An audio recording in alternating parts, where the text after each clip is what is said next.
your identity in Christ.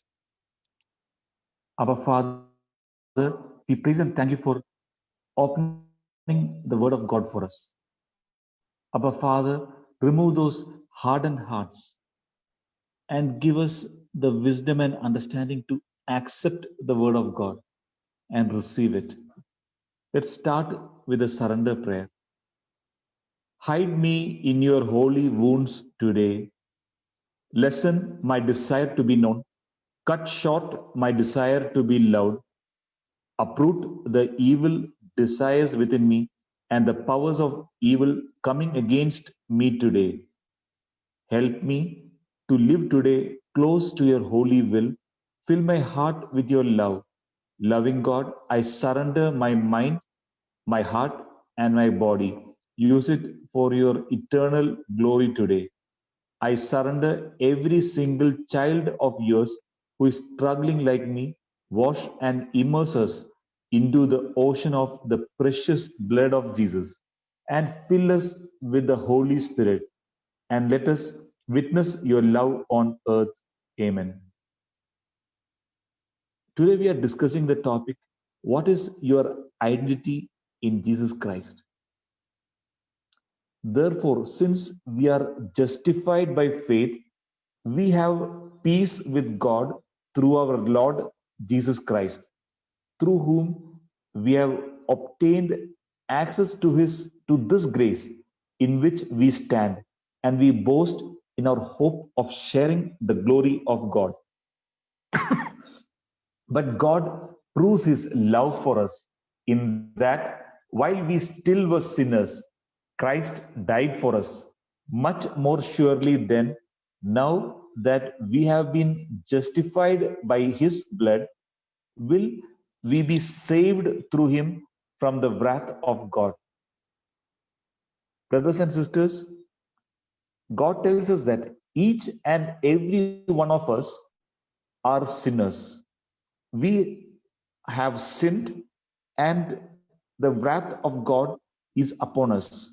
But what Jesus did on the cross, he died for us. And by his blood, by his suffering on the cross, we have been justified and we have been saved through him from the wrath of God.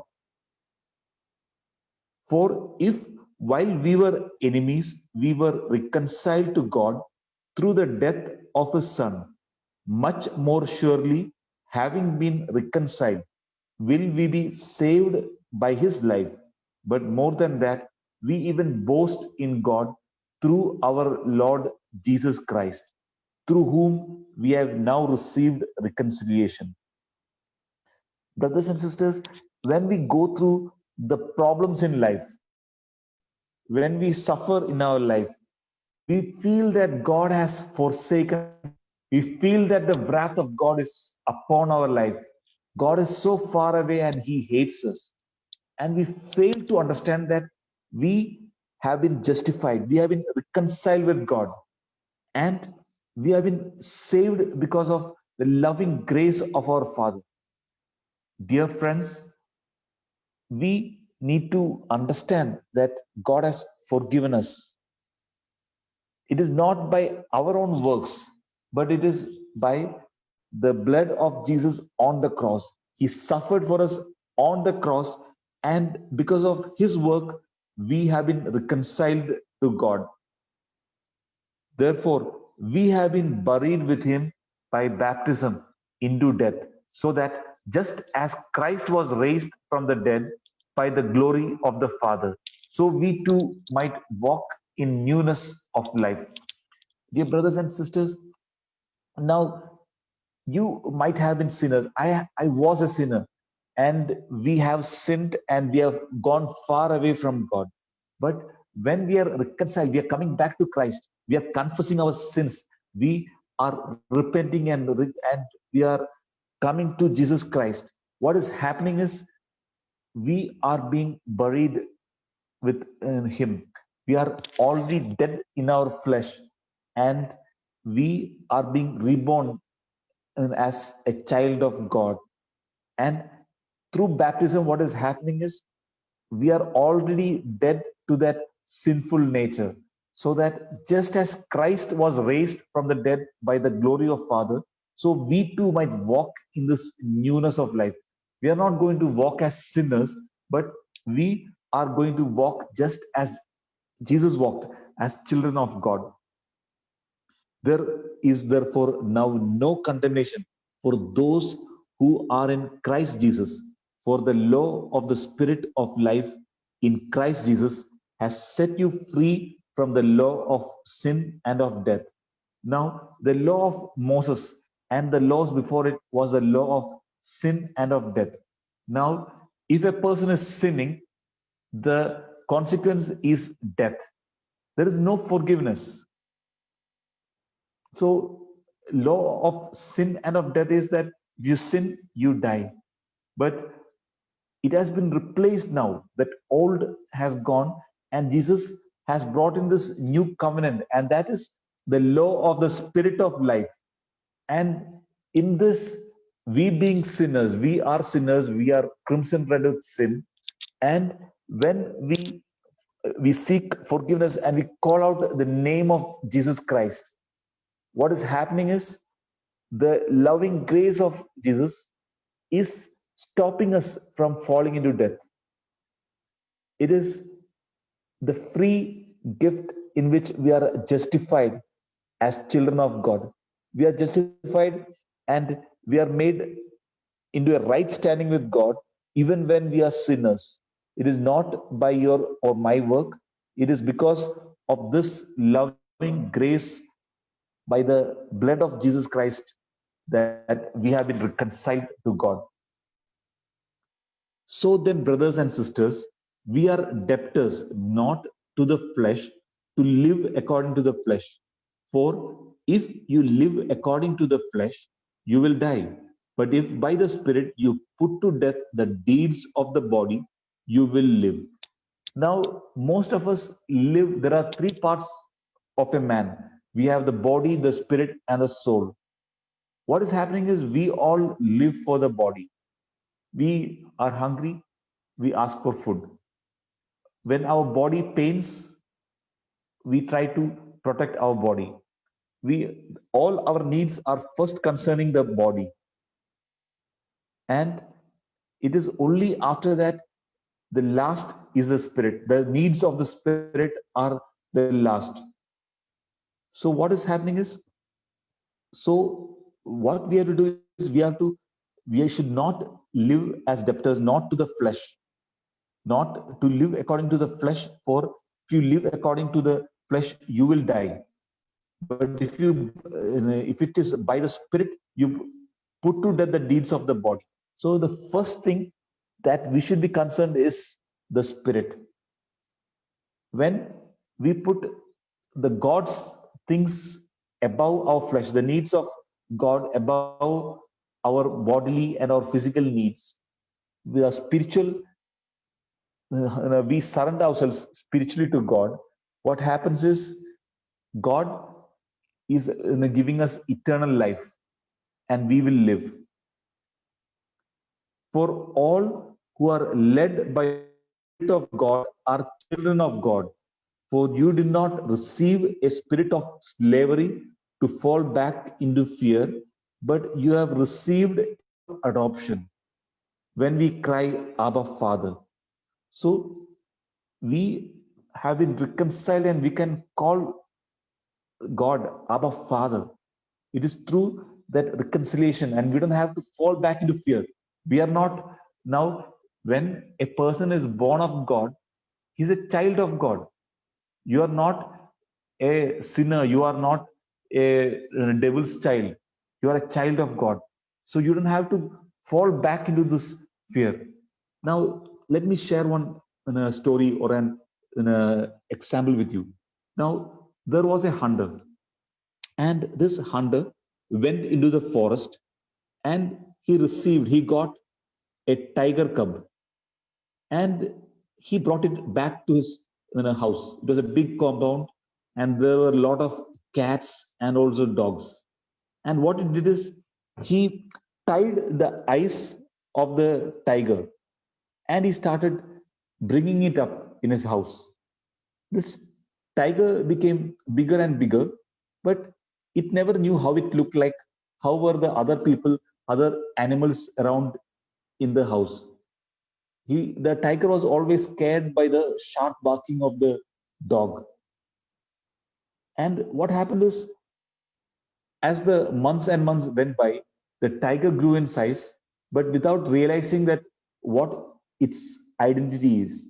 The tiger was never able to see its strength, its body, how small the other creatures are compared to him, because he was blind. It was that ribbon that was tied in his eyes.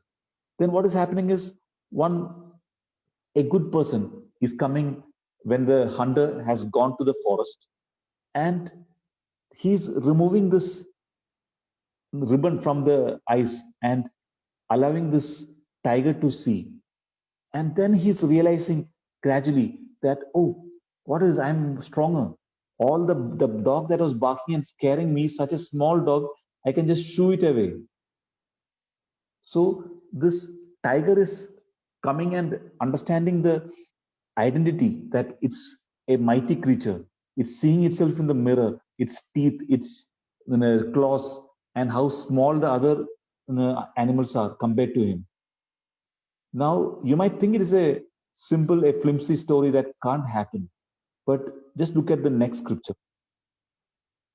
In their case, the God of this world has blinded the minds of the unbelievers to keep them from seeing the light of the glory of the to the light of the gospel of the glory of Christ, who is the image of God.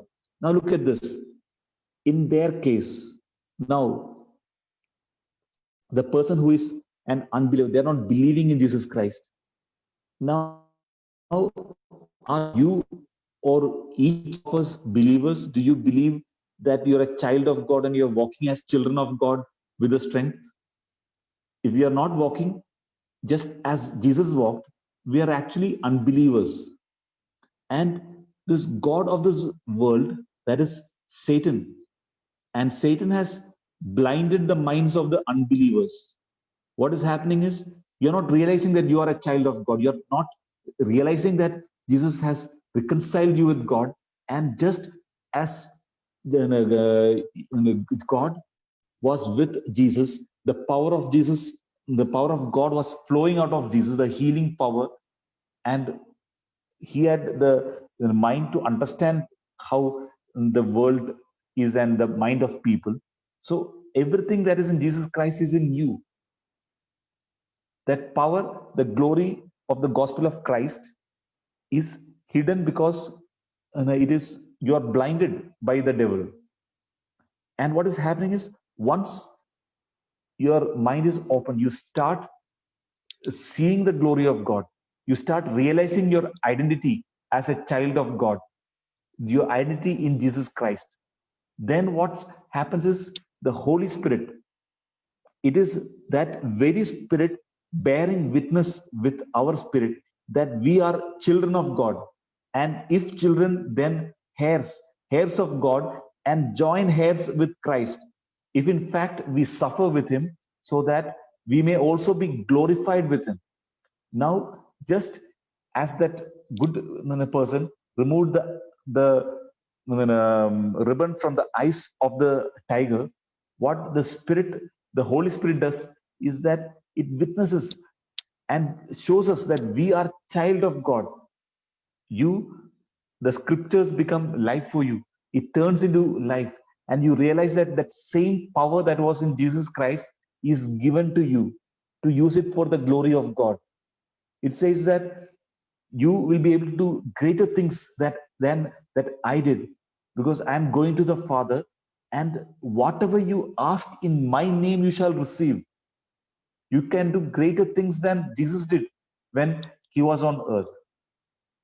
Now we, what happens is, like, we are able to then agree that okay, we'll suffer whenever we have a suffering. The simplest and easiest thing is, I'm suffering for Christ. But Jesus has already suffered for you on the cross. And it says that so that we can walk in righteousness. Jesus suffered on the cross so that we can walk in righteousness, and we can we are glorified with him. We can we through the name of Jesus Christ, we have the power over demons, we have the power over sickness, we have power over corona, we have power of over all the situations that are coming against us, and bring glory to God. Now let's go back to the prodigal son. Then, and we are not concerned about the prodigal son, we are concerned about the elder brother, because we are more like that elder brother. Then he became angry and refused to go in. His father came out and began to plead with him, but he answered his father, "Listen, for all these years, I have been working like a slave for you. I have been saying the rosaries, maybe 10 rosaries a day. I've been attending Mass every day. I've been attending Mass. Every day, I'm going confessing my sins. I'm working in a church. I'm cleaning the church. I'm removing the dust. And I have never disobeyed your command. Yet you have never given me even a young goat so that I might celebrate with my friends. Yet you have never done any miracle when I touched the sick. Nothing happened. And look at this sinner. This guy was a drunkard. This lady, she was doing all these dirty things. She was gossiping around. And now suddenly she's coming to Christ and she's using the name of God and miracles are happening. How can this happen? But when this son of yours came back, who has devoured your property with prostitutes, you killed the fatted calf for him. God, what is this? This person, the sinner, has now just reconciled with you. He just went for confession and he went for retreat. And now suddenly he has started preaching the word of God with so much of confidence. And when he says something, it is happening. Or this lady, I feel that girl lady is not anointed, but look at her. She's coming and preaching, and miracles are happening. How can this happen? Then the father said to him, "Son, you're always with me, and all that is mine is yours." Dear brothers and sisters, now if you're like this elder brother, you have always been in the house, you have always been in the church, but only thing is you never had that faith to use the name of Christ and command in the name of Christ. So the father is saying, "Son, daughter, you're always with me, you are here, and all that I have is mine. It is, you are a child, everything is yours." Or the sinner, he prayed, he had a lot of debt, and God blessed him and closed his crores of debt. And you are saying, "Look, God, I've been so after you, I've never asked for anything." And look at this guy, he asked and you gave him. What God is saying is, what then are we to say about these things? If God is for us, who is against us? He who did not withhold his own son, but gave him up for all of us, will he not with him also give us everything else? Who will bring any charge against God's elect? It is God who justifies. So, brothers and sisters, as children of God, God is saying that he did not withhold his own son. Now, if you want a good house, why are you not asking for it? Why are you thinking that your father, heavenly father, is a miser? He'll not give you the things that you want. Why are you thinking that your child is sick? He is going to need a big surgery. And you're asking him, "Heal my child." Will the father not heal you? Heal the child. Now, so if you have been raised with Christ, seek the things that are above, where Christ is, seated at the right hand of God. Set your minds on things that are above, not on things that are on earth, for you have died and your life is hidden with Christ in God. Brothers and sisters, we are more concerned about our headache, we are concerned about the small things, but we are concerned about the small debt. We are forgetting that if we have the tree, we also have the fruits. If you, God is saying that you ask for the Holy Spirit, and God will give you as much more anointing of the Holy Spirit into your life. And if you have the Holy Spirit in your life, He's the advocate, the paraclete, He's a helper. And through the Holy Spirit, you'll realize and He will show you that you are a child of God and you are a heir of God, you are an inheritor.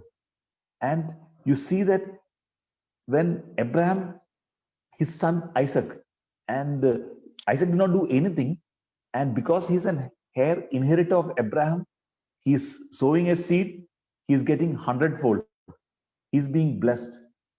And when you believe in Christ, dear brothers and sisters, we too are inheritors of Abraham. It is, don't think that it is only that suffering that we inherited. We are able to accept the suffering. And whenever we suffer, we think that, yes, I am suffering like Jesus Christ. God, I am suffering. It is just like you suffered on the cross. I submit to you. Dear brothers, you are also to share in the glory of God. In earth itself, God has said that all your desires will be met. You need to ask God. He's your Father. You should know your identity in Jesus Christ, and you should have the confidence to ask your Father for whatever you need. And He's not a beggar. He's the God. He's the heavenly Father. He's the owner of everything. The gold is His. The money is His. Everything is His. So why can't you ask your Father to close the debt? Why can't you ask your Father to give you a good job? Now, most of us don't ask, we don't pray. We say, no, I did not ask. God will give. But God is saying, you ask and you shall receive. You knock and it shall be open for you. So who is stopping you as that elder son to go and knock at your father's door and say, Father, I need a calf, I need a buffalo to enjoy with my friends. Why don't you ask? As God's chosen ones, holy and beloved, clothe yourself with compassion, kindness, humility, meekness, and patience. Bear with one another. And if anyone has a complaint against another, forgive each other. Just as the Lord has forgiven you, so you also must forgive. Above all, clothe yourself with love, which binds everything together in perfect harmony. Now, sometimes what happens is when we feel that the other person is anointed, when so we will not give that person any opportunity, or we judge saying that this person is not anointed, this person is not good, or in the workplace we don't agree with this person. We think that this person is coming to destroy me. He's taking all the credit. I will not allow him to work and take credit anymore. God has placed that particular person in your life, that negative person or that person whom you are feeling hatred for, that to so that you are getting an opportunity to forgive, so that you get suppose if you have a weakness, you are not having enough patience, you get that rough person in that life so that you are able to develop that patience. So what you will have happen is you clothe yourself with this compassion, kindness, humility, all this, the nature of God will come to you. And we should not fall back into sin. We should not satisfy the lust of the flesh. Now if the body is saying that you need to go and have unnatural sex, or if you are saying that you need to go have drugs and a lot of negative things and enjoy, you should tell, I put to death the things of flesh. And the Spirit says, look, I am guided by the Spirit. Holy Spirit is my strength, and I rejoice in my Lord, not in all those negative things.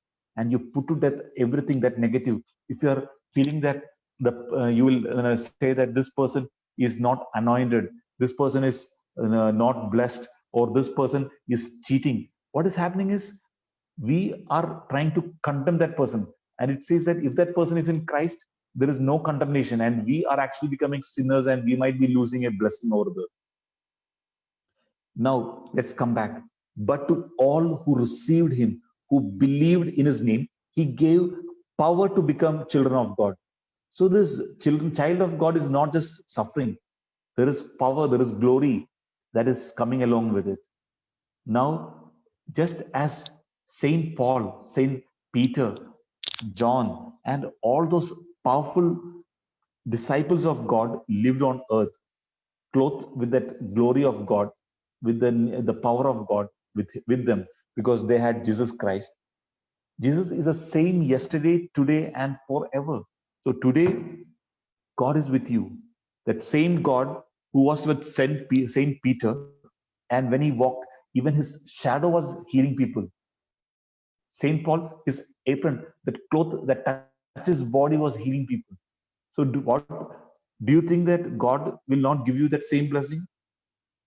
There is no condemnation, and there is you are equal child of God. So if anyone is in Christ, there is a new creation. Everything old has passed away. See, everything has become new. Dear brothers, you should realize that you are a child of God. You are new, brand new. You are not a sinner.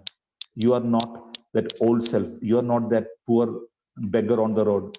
You are not that patient, that person who is suffering from cancer. You're not that person. You're a child of God. And the child of God is already dead to all that, and you have been recreated, and you are a new person, absolutely new. The old has gone and new has come. Thank you, Jesus.